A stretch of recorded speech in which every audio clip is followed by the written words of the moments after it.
alaykum muslimalarim, yaxshimisizlar? Mana Andijon filialimizga ko'rib turganinglardek yuzlarida allergiyasi bor, shunaqangi toshmalar toshgan qizchamiz keldi.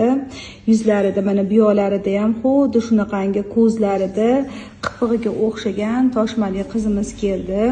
Yuzlarini ko'rayotgan bo'lsanglar, oq dog'lar tushib boshlagan, ranglari sarg'aygan. Xudo xolasa bu qizimizni 10 kunlik natijasi bilan do'yi poslisi bilan sizlar bilan bo'lishamiz. Shunda ulug' kunlarda bolajonlarimizni duo qilinglar, shifo topib ketishsin.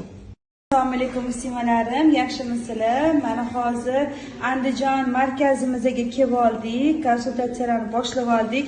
Bu qizimni ko'pchilik eslayotgan bo'lsa kerak.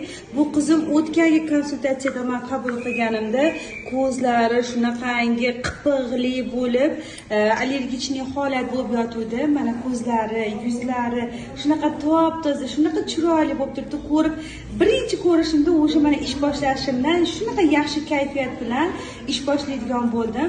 Mashalloh, Andijon markazimizda allergichniy holat bilan yoki badanda toshmalar bilan qiynalayotgan ota-onalar bo'lsa, farzandinglarni olib kelib lecheniya qildirsanglar bo'ladi Dildora sog'lomlashtirish markazida.